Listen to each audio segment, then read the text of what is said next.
예수님을 믿는 사람들이라면 그 사람이 개신교든 천주교든 구분할 거 없이 어린아이부터 어른까지 모두가 다 외우고 있는 기도문이 있습니다. 그것은 바로 주기도문입니다. 주님이 가르쳐 주신 기도죠. 오래전에 우리가 마태복음 6장을 함께 나눌 때에 우리는 주기도문에 관한 부분도 함께 나누었습니다. 그때 주기도문에서 인상 깊게 우리가 다룬 내용이 하나가 있었는데, 그것은 우리가 우리에게 죄 지은 자를 용서하여 준 것 같이 우리의 죄를 사하여 주옵소서라는 부분이었습니다. 그냥 단순히 하나님 우리 죄를 용서해 주세요 라는 그런 고백이 아니라 어떤 조건이 붙어 있죠. 우리가 우리에게 죄 지은 자를 용서하여 준 것 같이 그것 같이 우리의 죄를 용서해 주세요 라는 기도입니다. 그러면요, 다른 각도에서 이해해 보면 우리가 우리에게 죄 지은 자를 용서하여 주지 않으면 하나님께서도 우리의 죄를 용서해 주지 마세요 라는 뜻으로 받아들여질 수 있거든요. 게다가요, 주기도문의 구절이 끝나자마자 바로 이어서 나오는 주님의 설명은 이렇습니다.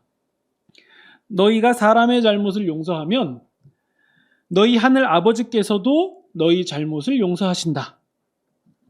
그리고 너희가 사람의 잘못을 용서하지 않으면 너희 하늘 아버지께서도 너희 잘못을 용서하지 않으신다. 우리가 마냥 즐겁게 들을 수 있는 구절이 아니죠. 우리가 신자인 이상 주기도문을 매우 빈번하게 기도하는데요. 이 고백의 의미를 잘 알고 우리는 고백합니까? 아니면 보통 모임이나 예배가 끝날 때 하는 기도니까 그냥 아무 생각 없이 빠르고 혹은 신나게 고백하고 말아버립니까? 우리가 이 의미를 한번 제대로 곱씹었다면 우리는 우리가 용서한 것 같이 우리를 용서해 주세요라는 고백에서 망설이거나 혹은 고민이 깊어져야 되는 것이 당연한 반응입니다. 그렇다면요, 주기도문에서 특히 용서 부분은요, 결코 빠르게 지나갈 수 있는 부분은 아닙니다. 우리가 지난 시간에 함께 나누었던 지극히 작은 자가 실수하게 하거나 죄짓게 할 거면 차라리 맷돌을 목에 달아서 바다에 빠져라 라고 매우 강력하게 경고하신 예수님의 말씀을 우리는 기억하고 있을 것입니다. 예수님께서 이렇게 강력하고 또 단호하게 말씀하신 것이라면 그냥 단순히 교양 차원에서 잘 지켜라 라는 그런 말씀이 아니다라는 걸 우리가 잘 알고 있습니다. 우리가 느낄 수 있죠. 강력한 경고임을 느낄 수 있죠. 게다가 이 구절은 신자와의 정체성과 직결되어 있습니다. 신자라면, 만약 너가 신자라면 남에게 잘못할 일을 결단코 하지 마라. 갑질해서도 안 된다. 무례하게 하지도 마라. 이 말씀들은 다 누가 해야 되는 겁니까? 나예요. 내가 그렇게 하라예요.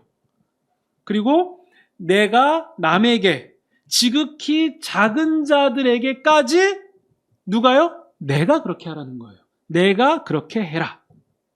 그리고 15절을 보시면요, 이제 조금 달라집니다. 이번에는요, 내가 아니라 남이 잘못한 상황이 나와요. 남이 잘못한 상황. 15절을 보시면요, 남이, 너의 형제가 잘못하면 그 자에게 가서 1대1로 권고해라. 충고해라. 타일러줘라. 목적은 무엇이냐면요, 끝부분에 나옵니다. 그가 말을 들으면 너는 형제 한 명을 얻은 것이다. 이걸 다른 표현으로 하면 형제를 잃지 않은 거다. 이 표현이랑 똑같거든요. 14절을 보시면 지극히 작은 자 중에 하나라도 잃지 않는 것이 하늘 아버지의 뜻입니다. 그러니까 권고의 목적은 분명해져요. 죄 지은 혹은 잘못한 남을 잃지 않는 거고요. 그렇게 하기 위해서 권고를 하는 거고요. 그것이 하나님의 뜻입니다. 이게 하나님이 원하시는 바예요. 그런데 만약 남이 듣지 않으면요, 한두 사람을 더 데려갑니다. 그러니까 총 2사람 혹은 3사람이 되는 거죠. 그 여러 사람의 말로 형제가 죄를 지은 것을 분명하게 말하고 확정하려고 하는 거예요. 그러면 이렇게까지 하는 목적이 뭡니까? 정죄입니까? 지적질하는 거예요? 아닙니다. 그 죄 지은 형제를 얻기 위함이에요. 15절 끝부분에 나오죠? 형제를 얻기 위함. 다른 표현으로 형제를 잃지 않기 위함입니다. 그리고 17절을 보시면요. 그들의 말도 듣지 않으면 교회에 말하고요. 이제 덩어리가 커지는 거예요. 교회에 말하고, 교회의 말도 듣지 않으면 이방인과 세리로 여겨라 라고 예수님은 말씀하십니다. 그러면 다시 한번 말씀드리면 목적은 형제를 얻기 위함이에요. 형제를 잃지 않기 위함입니다. 그러면 여기서요, 우리가 이 방금 본 본문에서는 용서라는 단어는 구체적으로 나오지 않지만요, 권고하고 타이르고 확증해서 형제를 얻으려면 결국 해야 되는 게 있어요. 그건 뭐냐면 용서예요. 용서. 그럼 확실해지죠. 왜 형제를 권고하고 용서해야 됩니까? 라고 물어본다면 이 또한 지극히 작은 자를 잃지 않기 위함입니다. 그러면 이렇게 정리할 수 있겠습니다. 내가 지극히 작은 자를 실족하지 않게 하는 거랑 그리고 남을 권고하고 용서해 주는 것은 목적이 똑같아요. 무엇이냐면 지극히 작은 자 중에 어느 하나도 잃지 않으려는 거고요. 이것이 바로 하나님의 뜻입니다. 그것도 구체적으로요. 믿음의 공동체 안에서 더욱 그렇게 해야 된다. 이것이 하나님의 뜻이죠. 그리고 18절을 보시면요. 문맥에서요. 메고 푸는 권한이 너희 교회에게 있다. 라는 것은요. 예수님이 용서를 허용해 주는 권한을 교회에게 위임하신다. 라는 의미예요. 네, 보다 의미가 뚜렷해지죠. 메고 푸는 권한은 용서의 권한을 말하는 거죠. 그리고 19절을 보시면요. 네, 이 구절은 우리에게 굉장히 이제 익숙하거든요. 두 사람이 이 땅에서 합심하여 무엇이든지 구하면 하늘에 계신 내 아버지께서 그들을 위하여 이루게 하시리라. 그리고 그 다음 구절, 두세 사람이로 시작하는 구절도 우리에게 익숙합니다. 이 구절은요, 보통 교회가 모여서 기도회를 해야 되는 이유를 설명하는 것으로 이해하기 쉽거든요. 물론 그렇게 볼 수 없는 건 아니에요. 하지만 문맥에서 의미는 보다 뚜렷해집니다. 문맥에서 이 구절은 용서에 관한 구절이에요. 교회가 죄 지은 자를 권고해야 되고 또 타일러야 될 때 예수님의 기준과 뜻에 합하는 신중하면서도 바른 판단과 바른 과정이 되도록 예수님께서 이루어주겠다. 예수님께서 도와주시겠다라는 의미입니다. 그래서 우리는 예수님의 이름으로 모인다라는 표현을 볼 수 있는 거죠. 예수님의 이름으로 모이는 목적은 결국 예수님을 철저히 의지하여서 형제를 대할 때 신중하겠습니다. 주님의 뜻을 적용하겠습니다. 그것을 위해서 우리가 기도하겠습니다. 이 구절이에요. 한편으로 교회의 입장에서는 철저히 주님을 의지하겠다라는 고백이 되는 거죠. 그래서 우리가 형제를 대할 때, 형제를 권고하고 권면하고 진단하고 할 때 어떤 우리의 속된 인간성에 치우치지 않고 혹은 그 공동체의 입김이 센 어떤 사람의 말을 따르지도 않고 오직 두세 사람이 모인 교회는 철저히 주님만을 의지해라. 형제를 대하는 일에는 이만큼 신중하고 책임감을 가져라. 우리는 이 구절들을 이렇게 이해할 수 있는 겁니다. 그러니까 두세 사람이 모여서 기도하면 원하는 대로 다 이루어진다라는 구절은 아닌 거죠. 그러면 이런 얘기들을 우리가 이제 쭉 함께 나눴는데요. 이 얘기를 실상은 베드로가 들은 거예요. 이 얘기를 다 듣자마자 베드로가 그러면 예수님께 이렇게 질문을 드려요. 21절입니다. 예수님, 그러면요, 형제가 나에게 자꾸 죄를 지으면 언제까지 용서해 줄까요? 제가 몇 번이나 용서해 줘야 됩니까? 7번까지 하면 되겠습니까? 이 질문을요, 베드로가 어떤 이 감정을 가지고 질문했는지는 사실 명확히는 모르겠지만요, 마냥 좋은 마음으로 질문을 한 것은 아닌 것 같습니다. 우리가 7번이 이 완전수다라는 개념은 이제 상식적으로 잘 알고 계시죠? 이런 것과 똑같습니다. 우리가 양치질을 하루에 3번, 3분씩 하라라는 규칙 잘 알고 있잖아요. 그런데 정말 3번, 3분이 딱 끝나면 하던 칫솔을 바로 내려놓으라라는 의미입니까?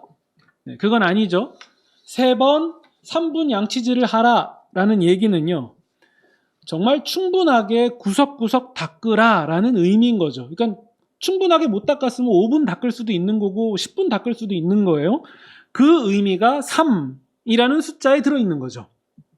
마찬가지로요. 7번이나 용서하면 됩니까? 라고 물어보는 베드로의 말은요. 자신이 생각한 어떤 그 충분한 정도보다도 더 넘치고 더 과하게 용서하면 되겠습니까? 라는 의미입니다.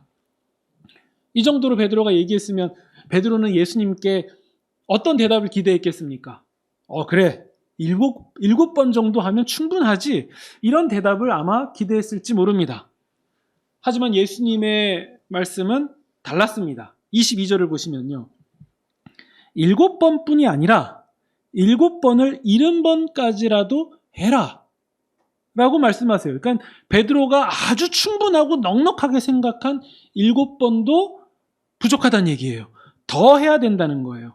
7번을 70번까지 하라라는 얘기는 말 그대로 490번일 수도 있고 해석에 따라서 이게 77번, 77번일 수도 있다라는 얘기 있는 건데 그러니까 두 가지로 나눠지는데 사실 그게 중요한 게 아니죠. 예수님은 굉장히 과하고 넘치도록 용서해 주라라는 말씀을 해주시는 거예요.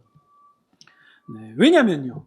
왜 예수님이 이렇게까지 말씀하시냐면 사실 7번도 과장인데 거기에다가 더 숫자를 붙여서 더 과장스럽게 용서하라라는 얘기는 용서는 그만큼 신자들이 반드시 해야 되는 매우 중요한 것이다 라는 것을 강조하기 위함이에요. 사실 우리에게 용서는요, 물론 용서가 매우 훌륭한 덕목인 건 알지만 신자와 뗄 수 없을 만큼 직결되어 있다라고까지 생각하지는 않거든요. 그저 용서하면 좀 더 낫겠다라고 생각했을지 몰라요. 하지만 예수님의 말씀은 다릅니다. 신자라면 반드시 해야 되는 것 중에 하나가 용서다. 우리가 지난 시간에요. 우리는 천국에서 누가 큰 자인가? 라는 얘기를 나누면서요. 결국 사람을 얻는 자가 천국에서 큰 자다라는 얘기를 함께 나누었습니다. 그러면 그것까지 함께 종합해서 우리가 이해해 보면요. 사람을 두 부류로 나누어서 정리해 보면 예수님을 모르는 사람을 얻는 법은 그들에게 예수님을 주는 거예요. 복음을 전하는 겁니다. 또 예수님을 아는 사람을 얻는 방법, 다른 표현으로 예수님을 아는 사람을 잃어버리지 않는 방법이 있다면 그것은 용서하는 거예요. 그래서 복음과 용서로 사람을 얻는 자는, 복음과 용서로 사람을 잃지 않는 자는 바로 그 사람이 천국에서 큰 자다라고 우리는 정리할 수 있는 거죠. 그래서요, 예수님은 천국 얘기를 이어서 진행하십니다. 그게 23절이에요. 천국은, 이게 천국 비유입니다. 천국은 이렇게 비유될 수 있는데 자기 종들과 결산하려는 왕, 천국은 결산하려는 왕과 같다. 24절. 결산할 때에 10,000달란트 빚진 자를 데려옵니다. 10,000달란트는요. 1달란트가 금 34kg거든요. 금 34kg 곱하기 만을 해야 돼요. 제가 벌써 어른들은 이게 천문학적인 금액이라는 게 감이 오시죠? 제가 혹시 몰라서 어제 밤에 한번 검색을 해봤어요. 현 시세가 얼마인가? 금 현 시세로 환산하면요. 21조 5,110억 되더라고요. 네. 물론 이 옛날하고 그냥 그 숫자적으로 그냥 대입할 수 있는 개념은 아니죠. 어쨌든 하나 확실한 것은 천문학적인 금액이라는 거예요. 한 개인이 과연 이러한 빚을 질 수 있겠습니까? 예수님도 이 사실을 매우 당연히 잘 아시죠. 그럼 예수님이 이런 매우 큰 금액을 말씀하시는, 이렇게까지 과장하시는 이유가 무엇이겠습니까? 어마어마하다라는 얘기예요. 굉장히 크다는 얘기예요. 한 사람이 어떻게 할 수 없는 금액이라는 거예요. 갚을 여력이 도저히 상상조차 할 수 없는 그런 상황이라는 거예요. 그런데 당연히 이 빚을 갚을 수 없잖아요. 25절을 보시면요. 왕은 있는 거라도, 즉 자신의 몸 혹은 아내, 자식, 그 외에 가지고 있는 모든 것을 다 팔라고 명합니다. 물론 팔아도 안 되죠. 26절입니다. 이 말을 들으니까 종이 왕에게 절하면서 간구합니다. 참아주세요. 제가 뭐 어떻게든 다 갚아보겠습니다. 아니 이게 되겠습니까? 뭐 21억 아니잖아요. 21조잖아요. 네. 아예 애초에 못 갚는 것을 전제하고 시작된 얘기잖아요. 하지만 왕의 반응은 굉장히 놀라워요. 그를 불쌍하게 여기고, 27절에 나옵니다. 그를 불쌍하게 여기고 놓아서 보내줍니다.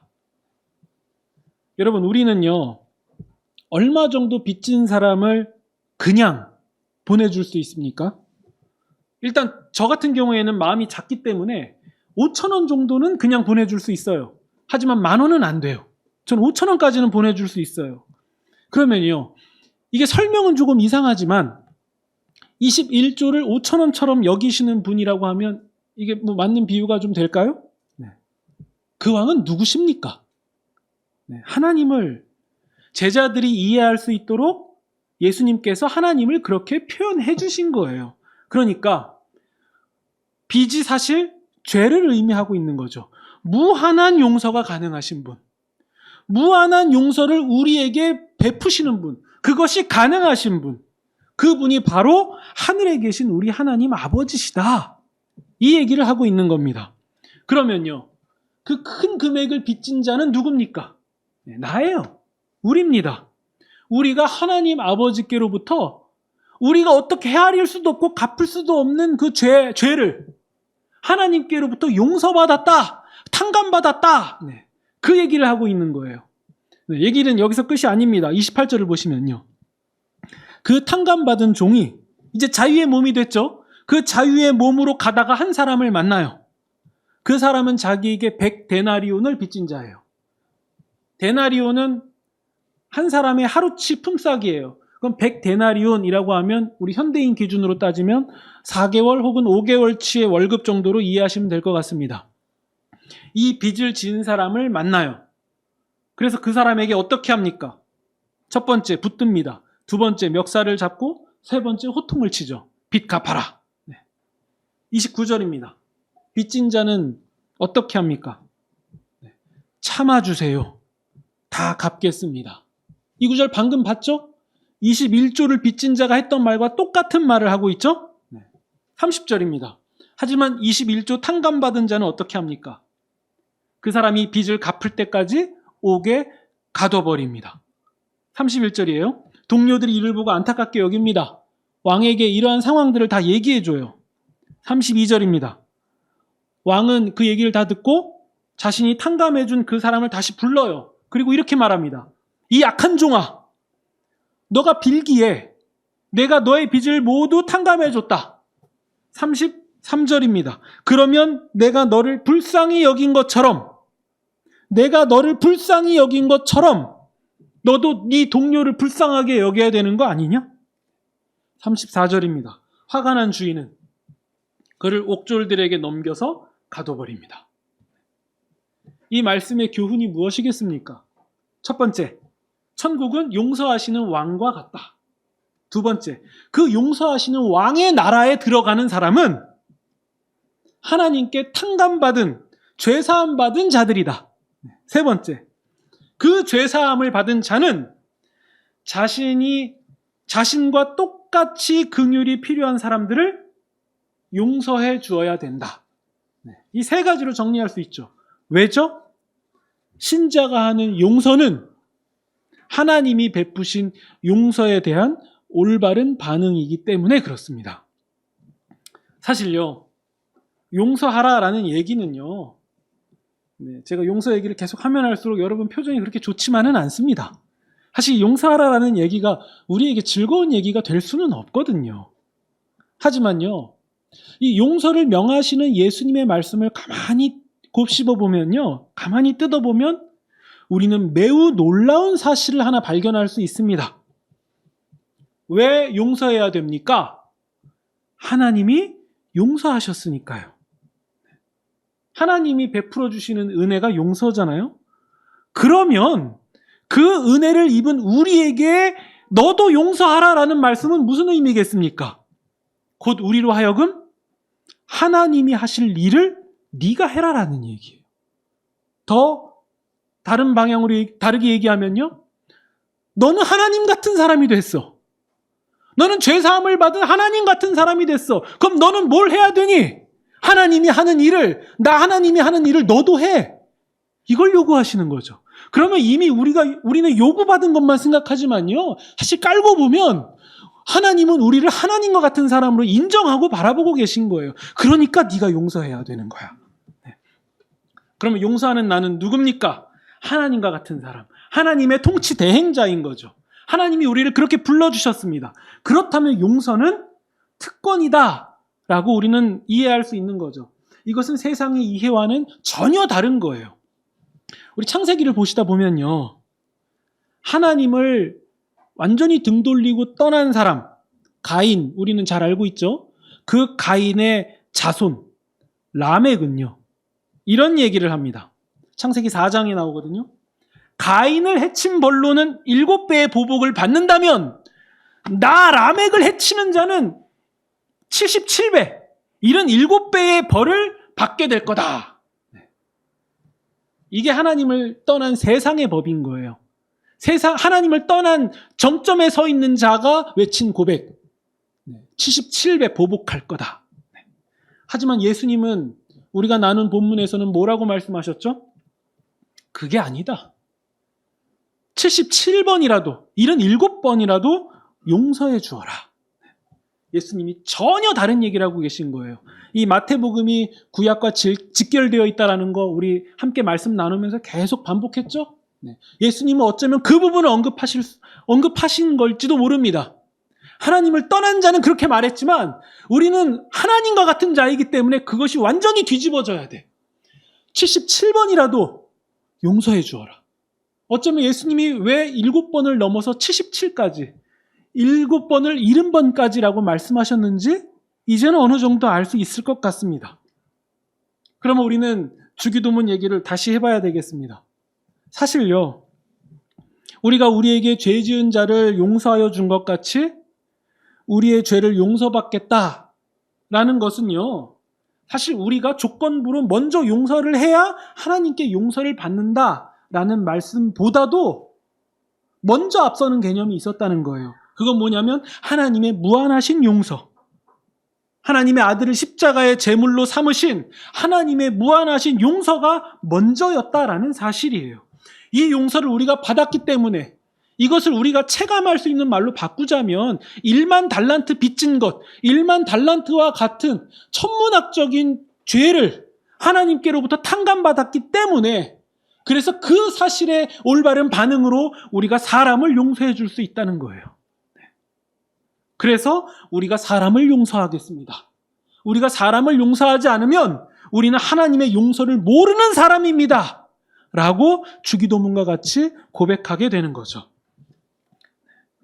그렇다 해도요, 하나님의 용서, 하나님의 베푸신 구원을 우리는 깊이 알아가야만 합니다. 우리는 하나님의 깊이, 하나님의 용서, 하나님의 구원을 알아가면 알아갈수록 할 수 있는 반응이 있어요. 그거는요, 헌금을 많이 하고 봉사를 많이 하는 게 아니라 하나님의 그 무한하신 용서, 그 무한하신 사랑을 알면 알수록 우리는 사람을 더 용서하고 사람을 더 생각하고 사람을 더 얻게 되는 거예요.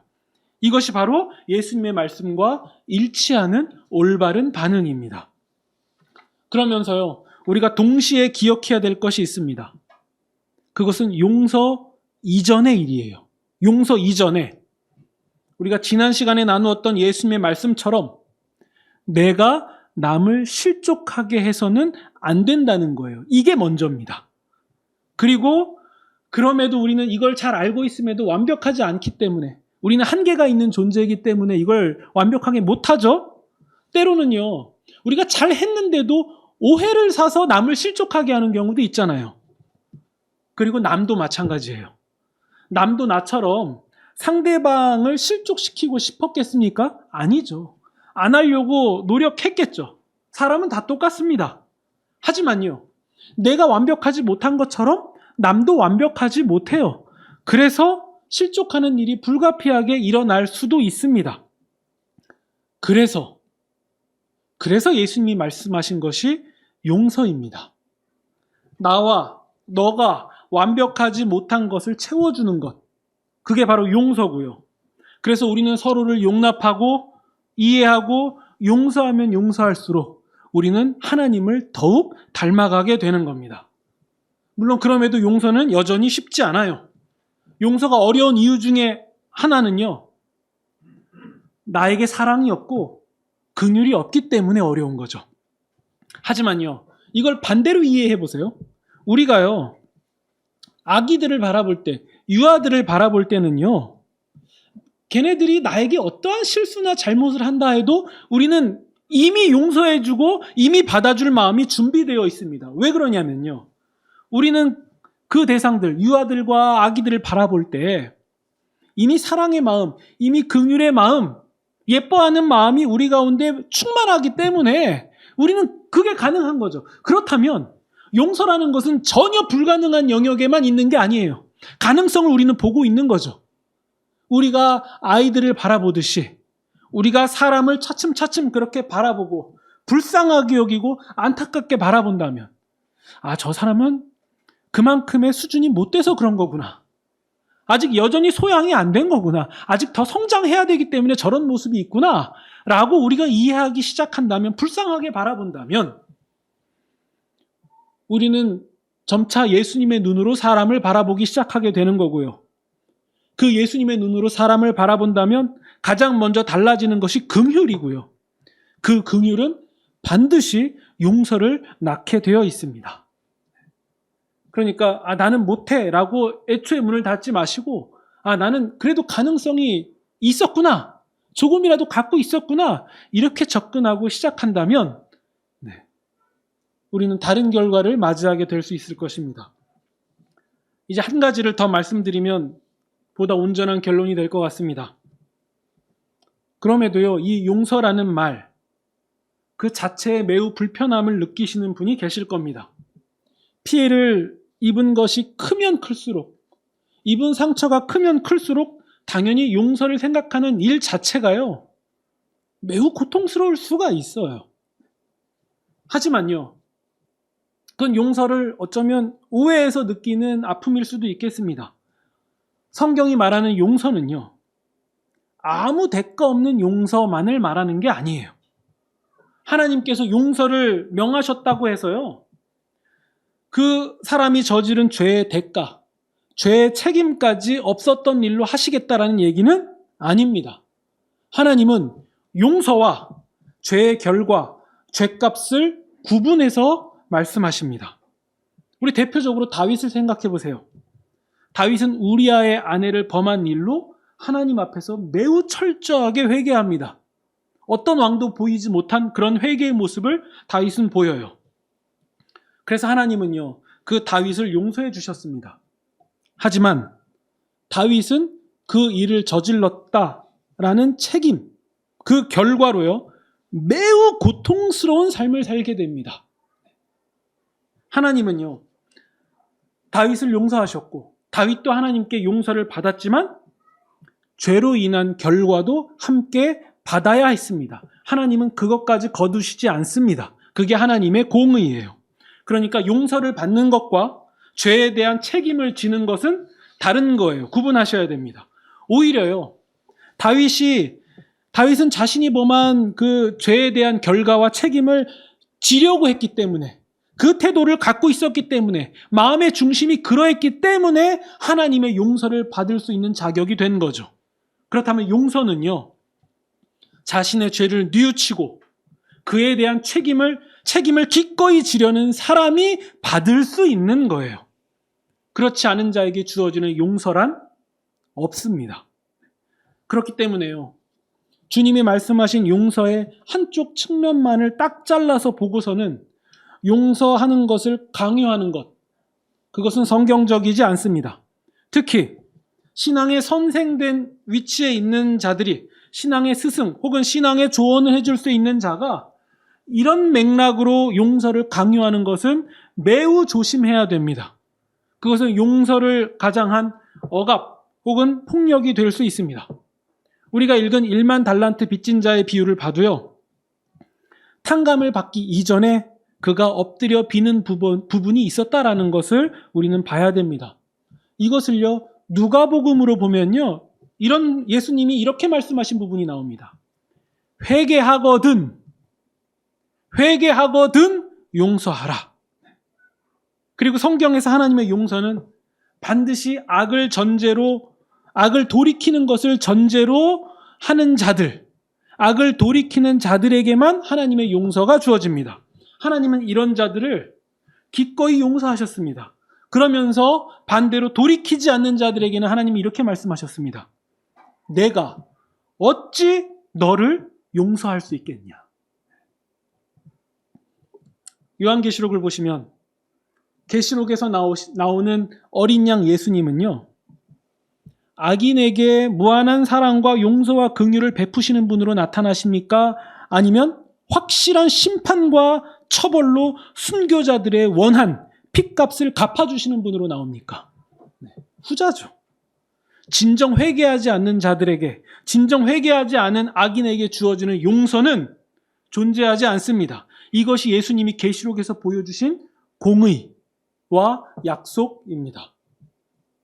이 말씀을 왜 드리냐면요, 상대방이 회개하나 비나 안 비나 그거 지켜보라라는 의도로 말씀드리는 게 아니라요, 자기 자신에게 적용하라는 말씀입니다. 내가 혹여나 용서를 받았다고 해서 다 끝났다라고 생각하시면 안 됩니다. 진정 뉘우치는 자세, 그에 대한 책임을 지는 것, 그리고 평생 빚진 자로 살아가는 삶만이, 그런 인생만이 용서받는 자에 걸맞는 모습입니다. 교회를 잔멸하고 하나님의 백성들을 혈안이 돼서 죽이려 찾아다녔던 사도 바울이 그래서 로마서에서 이렇게 고백합니다. 나는 빚진 자입니다. 헬라인이든 야만인이든 누구든 간에 나는 빚진 자입니다. 바울은 평생 빚진 자로 살아갔습니다. 이런 것들 없이, 이러한 자세, 이러한 진심 없이 셀프 용서라는 것은 성경에 존재하지 않습니다. 이런 것 없이 하나님이 나를 용서하셨습니다 라고 고백하는 것, 그것은 매우 가증한 일이고 하나님과 무관한 일입니다. 1만 달란트 빚진 자의 비유처럼 탕감받은 자가 탕감받은 자에 걸맞는 삶이 아니라면 하나님께서는 탕감해 주신 용서를 다시 원점으로 돌리실 수 있다라는 그 사실을 우리는 경고로 받으셔야 됩니다. 그럼에도 예수님이 강조하신 용서, 왜 예수님이 그토록 용서를 강조하셨는지는 또 한번 생각해 봐야 됩니다. 가다 보면요, 결국 용서는 자기를 위한 일이 됩니다. 내가 사는 길이에요. 상대방에 대한 미움, 분노, 이런 것들을 품고 살아가는 삶은요, 흡사 지옥일 뿐이에요. 그러한 감정으로부터 우리가 해방되는 것, 그것이 바로 나 자신을 위한 길이죠. 그것이라면 우리는 용서를 하는 거예요. 사실 내가 먼저였던 거죠. 그리고 하나님께서 원한을 갚아주신다라는 말씀을 기대하시면 좋겠습니다. 그렇다면 용서는 선으로 악을 이기는 길입니다. 내가 회복되고 사는 길이에요. 혹시라도 상처와 용서의 길에서 고민하고 아파하시는 분이 계시다면 주님의 한없는 위로와 격려가 임하는 한 주가 되기를 소망합니다. 그래서 선으로 악을 이기시는 그 축복을 누리시는 저와 여러분이 되시기를 주님의 이름으로 축원드립니다.